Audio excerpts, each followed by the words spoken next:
está com o gravador aqui. Então, boa tarde, pessoal. Nós vamos agora Boa tarde. Boa tarde. Nós vamos dar início à Mesa Redonda 2, Narrativas de Educadores em Tempos de Pandemia, realizadas no âmbito do programa de pós-graduação em ensino de Química, do Instituto de Química da UFRJ. E nós hoje vamos ter 3 blocos em homenagem ao Dia Mundial do Meio Ambiente. Antes disso, porém, eu gostaria que a gente fizesse uma pequena homenagem ao nosso antigo reitor, Carlos Lessa, que veio a falecer hoje de Covid, e ele foi de grande importância para a construção da Universidade da UFRJ. Então, é com muito pesar que a gente perde mais um pesquisador e um representante da comunidade acadêmica, né? Além dele, além do professor Carlos Lessa, a gente tem, no contexto atual, infelizmente, um grande número de perdas no nosso país e especialmente no nosso estado do Rio de Janeiro, o que a gente lamenta profundamente, principalmente em relação às flexibilizações, talvez não planejadas, que estão ocorrendo no nosso país e em várias de nossas cidades, inclusive a do Rio de Janeiro. Bom, hoje é o Dia Mundial do Meio Ambiente e a nossa temática é justamente meio ambiente em tempos de pandemia. Então, nós vamos ter 3 blocos. O primeiro vai ser palestrado pelo Moscatelli, ambientalista, biólogo, um referencial na área de meio ambiente, e a gente agradece imensamente a presença dele aqui, que vai falar justamente qual é a qualidade da nossa água. Que água nós temos, afinal, nas nossas cidades? No segundo bloco, nós vamos ter a professora Graciela falando sobre o ar, né, a qualidade do ar de nossa cidade. E no terceiro bloco, nós vamos ter os projetos nas temáticas ambientais realizados pelos docentes do programa de ensino de Química do Instituto de Química da UFRJ. Então, eu vou passar a palavra ao Moscatelli. A gente agradece imensamente você ter disponibilizado o seu tema para estar com a gente. E vou te abrir a questão sobre a temática da água, pedir aos demais participantes que fechem os seus microfones e os seus vídeos para que o Moscatelli possa falar sobre essa temática. Muito obrigada, Moscatelli. Bom, agradecer a todos pelo convite e já respondendo aquele teu pedido, né, de falar um pouco da trajetória profissional, até aquele fatídico vestibular de 1982, ou seja, faz bastante tempo, a minha ideia realmente era ser astronauta, mas de astronauta quis ser piloto de helicóptero. Piloto de helicóptero, eu fui capturado pelos mergulhos em Angra dos Reis e por uma aula de ecologia, quando eu falei para o meu pai que eu ia ser biólogo. Aí meu pai disse: ótimo, que seja biólogo. Não houve nenhuma grande orientação, nem intromissão da parte dos meus pais italianos naquilo que eu iria fazer. E, sem dúvida, a Baía de Ilha Grande, os manguezais do município de Angra dos Reis, foram o grande motivo de eu estar aqui, atualmente tratando de tantos assuntos de natureza ambiental. Depois de formado, depois de alguns anos de formado, fui trabalhar em Angra dos Reis, na prefeitura local, quando eu pude perceber que a questão ambiental era uma questão extremamente profunda e, mais do que isso, perigosa. Em 2 anos e meio que eu trabalhei na prefeitura de Angra, eu fui ameaçado de morte 4 vezes e tive de fugir do Brasil em 1990 porque eu já tinha sido encomendado. Isso por quê? Qual era o que aquele jovem biólogo estava fazendo de tão importante, de tão grave? Estava cumprindo a lei. Simplesmente isso. Cumprir a lei no Brasil é quase que uma sentença de morte, principalmente quando você bate de frente com interesses econômicos e políticos que andam de mãos dadas e que você tenta aplicar a legislação. Se a gente for aplicar a legislação ambiental, a gente não estaria falando da água hoje, ou estaria falando, comemorando a respeito da água. Bom, então hoje eu trabalho na parte de gestão e recuperação de ecossistemas. Fiz mestrado na UFRJ em 1995, no Departamento de Ecologia, e hoje, além de recuperar áreas de manguezais na Baía de Guanabara, Sepetiba, Ilha Grande, Sistema Lagunar, eu não me contento e não aceito o procedimento, o comportamento que o poder público tem, leniente diante do processo de degradação. Eu diria que o poder público hoje não, já há algum tempo, talvez uns 300 anos, né, seja o principal vetor de degradação do patrimônio ambiental, não só do Rio de Janeiro, mas como do Brasil inteiro. O tema ambiental não é um tema que sensibilize a classe política e ainda está longe de sensibilizar de fato a sociedade, até porque é a sociedade que elege isso daí que nós temos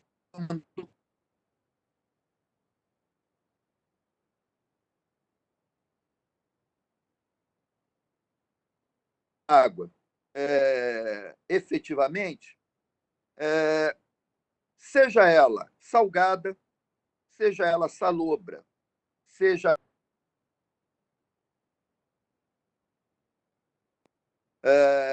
estratégico, até porque todas as formas de vida que a gente conhece, pode ser que lá fora tenha outras, de outras formas organizadas, mas nós precisamos de água. E, preferencialmente, água limpa. Né? A biodiversidade, o desenvolvimento econômico está associado diretamente, desde o passado, vamos lá, aos egípcios, aos sumérios, a questão da água. A água é estratégica. A água doce não é tão abundante, mas parece que essa novidade não chegou aqui ainda no Brasil. Né? A gente deve estar atrasado uns 3.000, 4.000 anos, porque outras civilizações, outras sociedades davam extrema importância para a água. A minha família é italiana e, eventualmente, quando eu vou à Itália, eu sempre passo pela Cloaca Máxima. Ou seja, 2.000 anos atrás, os romanos já tinham um sistema de coleta de esgoto.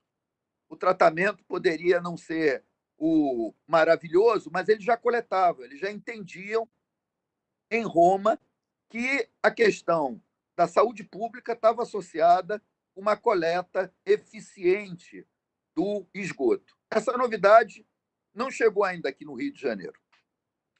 E aí eu fico diagnosticando lá do alto, muitas vezes, através do projeto de monitoramento ambiental Olho Verde, o que está acontecendo. Esse projeto tem 23 anos e ele sobrevoa a região metropolitana do Rio de Janeiro. Bom, vamos falar por partes. Baía de Guanabara, estabelecendo um número de 44 principais rios que chegam à Baixada, desculpe, à Baía de Guanabara, você praticamente pode chamar de rios apenas desses 44, 6 ou 7 rios. O resto, infelizmente, foi transformado em grandes valões de esgoto. Então, nós temos o Rio Sarapuí, o Rio Iguaçu, o Rio São João de Meriti, o Rio Irajá. Eu pediria para alguém apagar o microfone, que está havendo um ruído. Eu não sei de onde está vindo. Agora parou. Agora Maria melhorou. Luísa Rocco, por favor, feche o microfone. Está ótimo. Agora vamos lá. Então, analisando a Baía de Guanabara... Opa, voltou o som. Agora, terminou. A Baía de Guanabara, então, naqueles 44 rios, eu diria que 7 ainda são rios. O resto é tudo valão de esgoto. Né? nós temos na Baía de Guanabara um histórico, que quando se fala da questão ambiental, se fala sempre que não há dinheiro. Né? É da mesma coisa para a educação, para a saúde, nunca há dinheiro, nunca há dinheiro. Muito bem. Na Baía de Guanabara, desde 1994, e lá se vão 2 décadas, vai para 3 décadas, nós tivemos inúmeros programas de despoluição ambiental. Né? Tivemos o programa, o PDBG, agora, mais recentemente, o PSAM, que foi criado para complementar o PDBG, e efetivamente, e não foi pouco dinheiro. Se, salvo engano, no caso do PDBG, foi US$ 1 bilhão. Isso há 20 e poucos anos atrás. Aí o PSAM, salvo engano, US$ 800 milhões. Então, é uma dinheirama. E quando você vê, por exemplo, você vai sobrevoando a estação de tratamento de São Gonçalo, a estação é uma natimorta. Ou seja, ela foi construída e ela até hoje efetivamente não tratou esgoto nenhum. Enquanto você tem aquela estação de tratamento que nunca funcionou, toda a bacia hidrográfica de São Gonçalo é esgoto puro. Isso indo diretamente para onde? Para a Baía de Guanabara.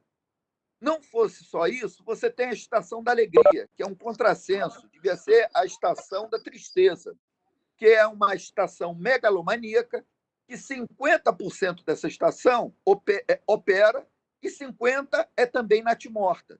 Então, você tem mato crescendo dentro desses tanques, você tem água parada, sendo que quando você entra na entrada internacional da cidade maravilhosa, é aquele cheiro de podre do Canal do Fundão, porque toda a bacia hidrográfica é esgoto puro, esgoto que está faltando dentro da estação.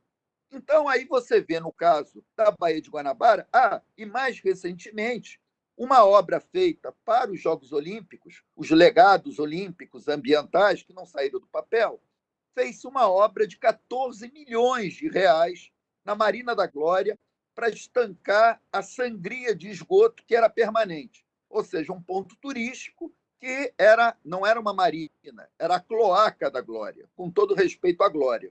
O que acontece depois de 4 anos? Você sobrevoa a área e é esgoto puro. Então, você olha, quando você para e você faz as contas de quanto dinheiro tem sido investido e sem resultado prático, você chega à conclusão que isso daí virou uma máquina de fazer milionários. Ou seja, a degradação da Baía de Guanabara ela não é combatida profissionalmente porque não interessa. Interessa, sim, é que daqui a alguns anos o próximo governador arrume mais um financiamento de algumas centenas de milhões de dólares, que vai cair no nosso bolso de contribuinte, para recuperar uma coisa que o poder público não quer recuperar. Não quer recuperar. Porque aquilo dali faz milionários. Milionários que executam serviços de péssima qualidade, constroem estações que não funcionam, porque esquecem de fazer os troncos coletores. A turma aí que constrói, os engenheiros sanitaristas que estão envolvidos nesses projetos, devem achar que o cocô de cada um vai pegar um ônibus e vai se jogar dentro da estação de tratamento. Isso é uma vergonha. É a impunidade curta e grossa que acontece na Baía de Guanabara. Muito bem. Baía de Sepetiba está indo para o mesmo caminho. A bacia hidrográfica também transformada em valão de esgoto. Acrescente-se a Baía de Guanabara, a Baía de Sepetiba e ao sistema lagunar de Jacarepaguá o crescimento urbano desordenado. Não há política de habitação. Se há, eu desconheço. O que eu vejo lá de cima é construção morro acima e construção baixada abaixo. Ou seja, a política de habitação não existe, cada um dá seu jeito. Áreas de preservação permanente são transformadas em loteamentos, em favelas, e o poder público continua omisso. Para você tornar uma área intocável, basta falar que é da milícia. É da milícia, pronto. Então, eu vou, inclusive, vou virar miliciano também, que aí eu faço obra na minha casa, não pago IPTU, não pago nada. Né? Então, é uma leniência do poder público em relação ao crescimento urbano desordenado, que, você veja bem, aí eu já falei da Baía de Guanabara, rapidamente de Sepetiba, Vamos ao sistema lagunar da Baixada de Jacarepaguá. Essa região foi um dos polos dos Jogos Olímpicos. Jogos Olímpicos que nos custaram, em investimentos públicos e privados, 40 bilhões de reais. 40 bilhões de reais. Dessa dinheirama toda, o que foi para o meio ambiente? Existiam 660 milhões voltados para a recuperação do sistema lagunar. Não sei que fim levou esse dinheiro. Eu sei que do legado ambiental olímpico nas lagoas não aconteceu praticamente nada. Poucos do poder público se esforçaram em que isso acontecesse, mas muitos também do poder público fizeram de tudo para que não acontecesse. E não aconteceu. Então, hoje nós temos, numa das áreas mais valorizadas da cidade do Rio de Janeiro, que mais crescia até então, 5 lagoas, é o sistema lagunar transformado em latrina.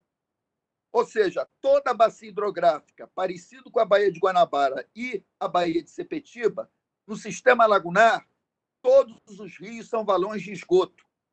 Estão mortos. E quando eu digo mortos, é porque o oxigênio é praticamente zero. Qualquer coisa que exija oxigênio não vai ter, não sobrevive. A biodiversidade se perde numa velocidade a olhos vistos, porque poucas espécies sobrevivem naquele caldo de esgoto, de lixo e de cianobactérias. E não fosse só isso, toda essa degradação vai para onde? Para a Praia da Barra, atacando o principal ativo econômico ambiental da cidade do Rio de Janeiro, que são suas praias. Então, você veja bem que o problema estritamente ambiental, há 30, 40 anos atrás, quando a gente falava das espécies da ictiofauna que seriam perdidas, se transformou, e já faz tempo, num problema de natureza econômica e de saúde pública. Ou seja, quem vai viajar para o Rio de Janeiro para pegar uma praia onde você pode pegar hepatite, conjuntivite, otite, micose, é só um suicida. Então, nessa marcha da insensatez que a gente observa no Rio de Janeiro, é importante dizer, toda essa degradação que eu rapidamente estou abordando, vendo a questão da água, não é gratuita. Não é uma tragédia que nós não possamos controlar, um tsunami, uma erupção vulcânica, um meteoro, nada disso. Toda degradação, por trás de toda degradação, existem grupos políticos e privados que se beneficiam politicamente e economicamente da degradação. Então, quando eu vejo o sistema lagunar destruído, quando eu vejo a Baía de Guanabara destruída, não tenho dúvida. Tem gente ganhando atrás disso daí. Não há dúvida. Basta querer investigar e você vai ver os desmandos que acontecem quando há muito dinheiro nesse país. Aliás, não precisa ver muito, não precisa ir muito para longe. Você vê o que está acontecendo aí com os respiradores que não são respiradores e tudo mais, essa vergonha. Então, você imagine se o poder público faz isso com gente que, no final das contas, é quem vota nessa gente. Imagina para o meio ambiente. Capivara não vota, jacaré não vota. E a sociedade também não dá muita importância para isso. Muito bem. Não fosse totalmente absurda toda essa situação que eu estou descrevendo, chegamos ao Guandu. Guandu, a bacia hidrográfica estratégica para a segunda metrópole do Rio de Janeiro. Estratégica por quê? Porque ela abastece de 6, já ouvi 7, já ouvi 9, enfim, quase uma dezena de milhões de habitantes da região metropolitana. Desde 1999, eu venho denunciando sistematicamente que o ponto de captação da heróica estação de tratamento de água do Guandu, ela é adubada diariamente com milhares de metros cúbicos de esgoto. Eu não sabia, lá do alto não dava para saber se é doméstico, se era industrial, mas era esgoto. Então, o rio Ipiranga, o rio Queimados e o Poços, esses 3 rios passam pelos municípios de Nova Iguaçu, Japeri, Queimados e, se eu não me engano, Seropédica. E esses municípios não têm saneamento. Eles vivem ainda no século XVIII. E todo o esgoto, seja ele doméstico quanto industrial, vai parar dentro do ponto de captação de água da estação do Guandu. Vale a pena lembrar que a estação do Guandu é uma estação de tratamento de água. Ela não é uma estação de tratamento de esgoto. Então, ela, tecnicamente, ela não foi criada para tratar esgoto. Para tratar esgoto é a estação da Alegria, aquela que só funciona a metade, ou a estação de São Gonçalo, que nunca funcionou. Então, a estação, eu chamo a estação do Guandu de heróica, porque ela precisa fazer uma verdadeira alquimia para transformar aquela pasta de caca em água potável. Só que ela tem limites, e esses limites você vai tirar as bactérias. O início desse ano, esse limite foi ultrapassado. Inicialmente se falou da geosmina, agora os estudos da UFRJ indicam que é um outro composto parecido com a geosmina, mas isso, particularmente, não está me preocupando muito a geosmina, apesar de outros estudos indicarem que, dependendo da dosagem, da concentração da geosmina, ela não é tão inofensiva assim. Muito bem. O que me preocupa é que a estação do Guandu, por ser uma estação de tratamento de água, ela, além do esgoto doméstico, ela está recebendo toxinas de cianobactérias, ela está potencialmente recebendo, sabe-se lá o quê, de produtos industriais, fármacos, remédios de todo tipo. Então, eu fico me perguntando que tipo de água a gente está recebendo aqui na torneira de casa e pela qual a gente paga. Essa água não é de graça, essa água é paga. Quer dizer, eu estou pagando para me matar, na verdade. Anos atrás eu tive um problema de saúde grave e eu não me dou, não me permito, nem tampouco para minha família, beber água dessa. Eu vou dar o nome, dessa DAI. Eu não bebo essa água. Eu não acredito nessa empresa. Ela me dá motivos para não acreditar já há pelo menos 20 anos. É uma empresa estratégica, que cabe a ela fornecer água de boa qualidade e fazer o saneamento.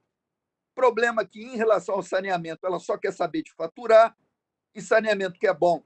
A gente não veria toda a bacia hidrográfica transformada em valão de esgoto, baías e lagoas em latrina, se ela estivesse fazendo o trabalho dela direito, junto, é claro, da ordenação do uso do solo, que é responsabilidade dos municípios, mas eu não bebo água dessa estatal.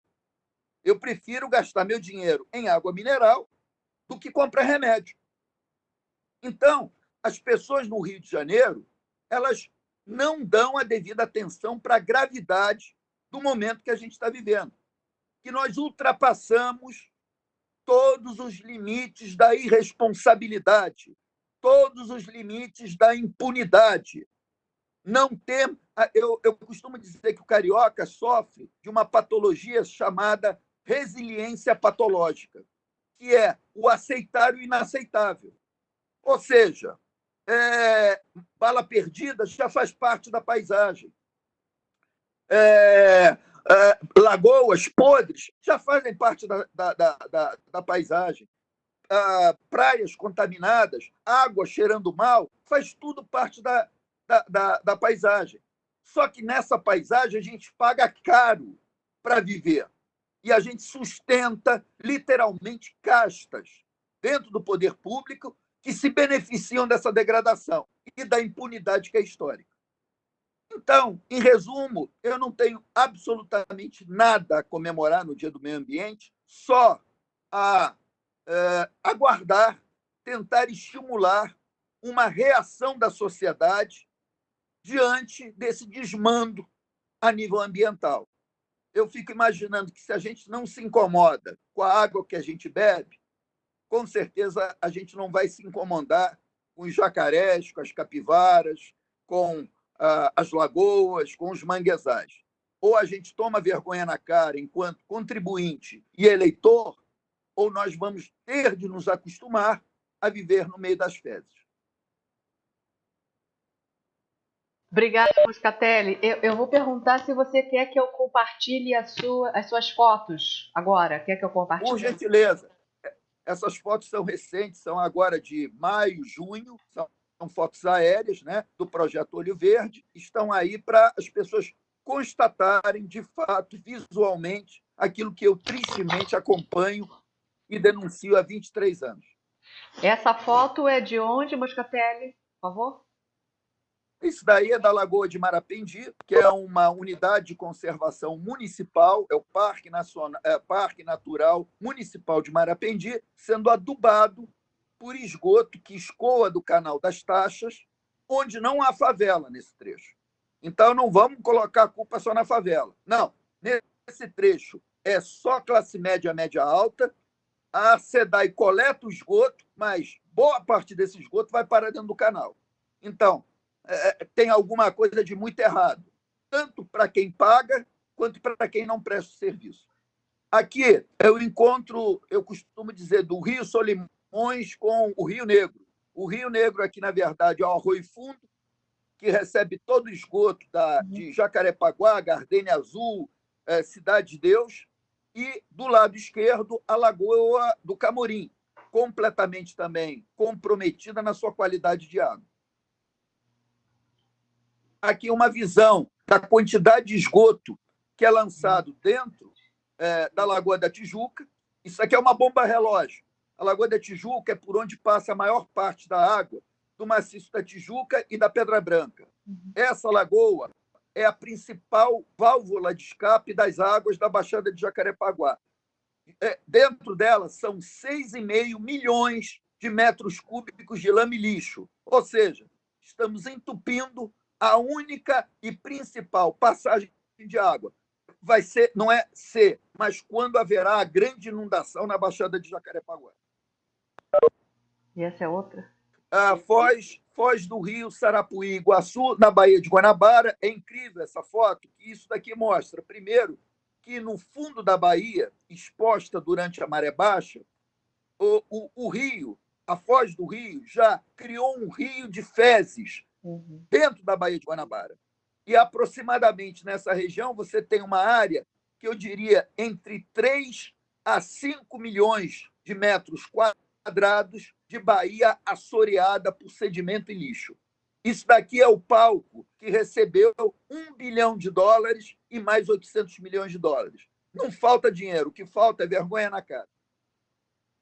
Essa aqui é mais triste ainda. Essa daí é a foto da Lagoa da Tijuca na maré super baixa. A lagoa foi transformada nisso daí, num depósito de lixo e de esgoto, numa das regiões mais nobres da cidade do Rio de Janeiro. Então, você imagina, se a gente trata a parte nobre desse jeito, imagina o resto. Eu vou parar de compartilhar e a gente só tem uma grande preocupação em relação a essa temática da água, que diz respeito à sobrevivência da gente, e é importantíssimo essa sua fala, porque a gente precisa divulgar, a gente precisa problematizar para as pessoas que acreditam ainda que isso não é um problema. A situação passou do nível preocupante para o nível alarmante, né? Nós temos aqui... É importante dizer que a turma que se beneficia da degradação, seja pública ou privada, eles não se intimidam, não. Tá? Muito pelo contrário, eles querem nos intimidar. Tá? Porque todo mundo gosta de posar de bom menino. Aqui só tem mocinho. Quer dizer, essa tragédia toda parece ser um ataque terrorista. Não, não é. Aliás, é um ataque terrorista, mas desses grupos públicos e privados que se beneficiam da degradação. Então, se a sociedade que compra o produto, que elege essa turma, continuar aceitando o desmando, é como eu disse, vai ter que se acostumar a beber água de esgoto.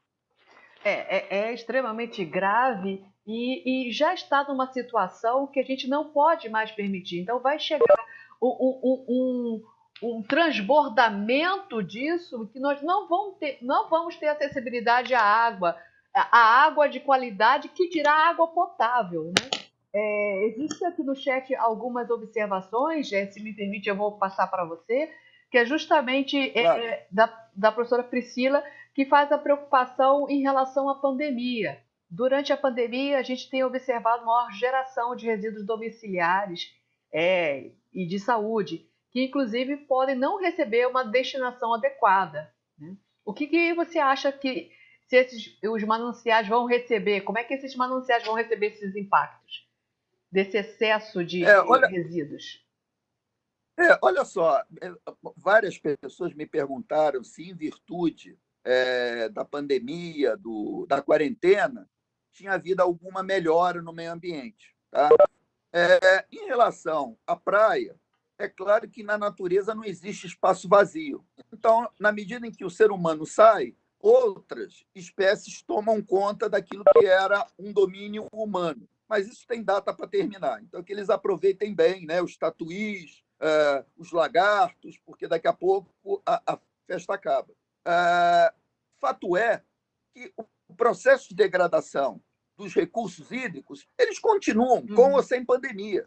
A gente só tem um upgrade. A Fundação Oswaldo Cruz já identificou o vírus do Covid no esgoto lá de Niterói. Agora, se esse vírus vai ser viável, né, no ambiente como um potencial agente contaminante, infeccioso, aí eu não sei. Aí está por conta da turma lá da Fiocruz. Só que esqueçamos o Covid, as cianobactérias já deitam e rolam no sistema lagunar. Aquilo vai tudo para a praia. E aí a turma fica pegando onda, pegando praia, bebendo aquela água com toxina, e é como se fosse que estivesse no Caribe. Então, eu, infelizmente, alimento uma visão pessimista, visto que a reação em relação à água, que é um bem estratégico, deveria ter sido muito mais intensa. Ou seja, eu estive junto com mais 3 ou 4 pessoas dentro da SEDAI, expondo tudo isso que eu estou falando para vocês, que eu não acredito na empresa, que eu tenho motivos para isso e que eu esperava que ela cumprisse aquilo que ela estava prometendo em fevereiro, coisa que não fez e que não me trouxe espanto. E as pessoas não se mobilizam. O máximo que se mobilizaram, fizeram o bloco da Geosmina. Então, desculpe, se a sociedade continuar levando o termo na sacanagem, o tema ambiental, não que a natureza vá se vingar conscientemente, mas existe essa frase que eu acho muito interessante. A natureza não se protege, ela se vinga. E ela já está se vingando. Esse coronavírus, se de fato vier do morcego, ou sabe-se lá do que veio, ela está indicando que o ser humano ultrapassou os limites. A questão climática tem quem acredite, tem quem não acredite. A pandemia é fato, apesar de ter gente que não acredita, né? A questão da água é fato, mas a turma, o máximo que consegue fazer é o bloco da Geosmina. Então, a sociedade, no Rio de Janeiro, ela é extremamente apática para aquilo que, de fato, interessa para essa sociedade. Enquanto a gente continuar brigando por partido político, por escola de samba e time de futebol, isso daqui não vai sair desse lodaçal. A gente precisa lutar por coisas que realmente nós, enquanto sociedade, necessitemos. Políticas de Estado, independente de que bandeira partidária, de que facção política o presidente, o governador, o prefeito sejam, os representantes do legislativo, nós temos de ter políticas de Estado que, independente de quem esteja lá, tem que seguir aquela cartilha e exigir dessa turma, e exigir do judiciário que seja duro, da mesma forma que a Receita Federal é dura com os contribuintes. A lei tem que funcionar para os dois lados. Obrigada, Moscatelli. A gente tem realmente... Há perguntas em relação à falta de investimento, mas eu acho que você já esclareceu que foi feito um investimento, ou seja, foi atribuída uma grande verba para a Baía de Guanabara, para a recuperação da Baía de Guanabara. Durante os Jogos Olímpicos também foi feito um grande investimento que não foi aplicado, na verdade. Na realidade, não foi aplicado. Há um grande desvio dessa verba para a área ambiental, principalmente na recuperação dos mananciais e o tratamento de esgoto. Então, eu acho que essa pergunta você já respondeu. E aqui é uma pergunta em relação ao impacto industrial dos resíduos, e eu acho que também você já respondeu, porque a gente viu as fotos recentes dos mananciais que recebem esgoto, não só de uma comunidade, de uma favela, mas recebem esgoto também Município. de grandes empreendimentos, de grandes residências, de grandes condomínios, com alta poder per capita, Aquisitivo. alto poder aquisitivo, que não tem tratamento de esgoto da mesma forma e que lançam o esgoto in natura. É difícil saber se a contribuição maior é do esgoto industrial ou do doméstico, porque nenhum dos dois tipos de esgoto recebem tratamento. E são lançados in natura. E o monitoramento também acontece, eventualmente, quando dá problema. Eu queria te falar o seguinte: não é questão de falta de recurso. Olha só o que está acontecendo com os hospitais de campanha. Não é falta de dinheiro, gente. É gestão. É gestão. Quando aparece muito dinheiro, a turma se alvoroça. Opa! Eu falei com a minha esposa. Ih, minha filha, estão liberando recursos para esse negócio da saúde, do Covid. Já deve ter gente pensando em armação. Mas não deu outra. Essa cultura grotesca, ela nasce da certeza da impunidade. O cara vai ficar um tempinho em cana, daqui a pouco está de tornozeleira, daqui a pouco está doentinho, todos eles ficam doentes e daqui a pouco estão voltando para casa.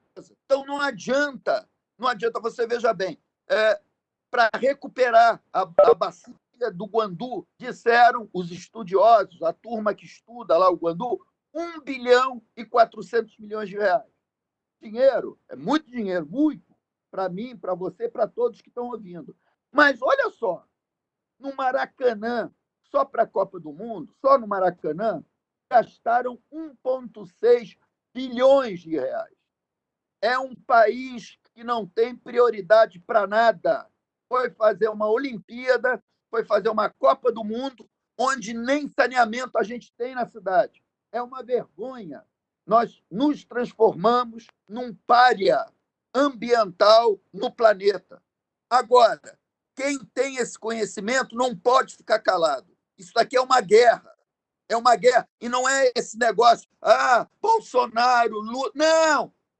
Esquece os polos, os opostos são mais semelhantes do que diferentes. O que a gente precisa é de gestor, não é de mito nem pai dos pobres. Temos de ter gestores públicos sérios, capacitados para fazer essa jossa andar, porque dinheiro não falta nesse lugar. O que sobra é impunidade, e é essa impunidade que eu vejo desde 1989. É muito ruim, é muito ruim. E do jeito que eu estou falando, é um jeito emocionado. Emocionado por quê? Porque eu, como biólogo, eu sinto ver aqueles animais condenados a viverem excrementos humanos. Eu sinto ver milhões de pessoas bebendo água tratada, não sei até onde, água proveniente da mistura de esgoto. Isso é inadmissível. É inadmissível. Num lugar onde a classe política, nos últimos anos, só pensou em megalomaníacos eventos e que ficaram cheios. Então, a gente tem que dar um basta, assumir a nossa situação, a nossa grave situação, e cada um, na sua especialidade, não parar de falar. E mais do que falar, agir. Nós temos de agir. Parados, tá? Hoje, eu costumo dizer que nós temos vítima, assassino e cúmplices. O que está faltando mais para esse negócio andar de vez. Ou anda ou desanda. O que não pode é aceitar a atual situação. Desculpem a voracidade, mas Não, é que, Moscatelli, olha, são... a gente compartilha essa indignação porque é muito grande e principalmente quando a gente tem conhecimento que isso vai impactar diretamente na vida humana e na vida das espécies. Isso é determinante para essa vida, né? Então, a sua fala, ela vem justamente concordante com o que a gente tem como meta de divulgar, de debater, de agir politicamente. Política ambiental de Estado não é partidária, mas tem que existir. A gente concorda plenamente com essa tua posição e com a tua indignação, que é nossa também, pode ter certeza. Eu só peço a todos que tomem uma posição. Tá? Não dá para ficar em cima do muro. Ou você compactua com os delinquentes públicos e privados, ou você luta contra. Não tem como ficar em cima do muro. Tá? Não dá. É isso. Muito obrigada, Moscatelli. A gente vai divulgar esse vídeo. Eu acho que esse posicionamento marcante, essa chamada à ação é importante e isso tem que fazer diferença. A gente vai insistir nisso até isso fazer diferença efetivamente na realidade ambiental da nossa cidade, do nosso país, tá bom? Muito obrigada. Há várias perguntas, você causou um furor aqui no chat, mas a gente vai passar para o próximo bloco e a gente te agradece muito a participação e muito em relação ao seu posicionamento consciente ambientalmente que a gente tem que levar à frente aí nessa formação de professores, formação de todos agentes políticos que possam atuar aí, tá bom? Muito obrigada. Com certeza. Obrigada, grande abraço querido. a todos. Tá bom.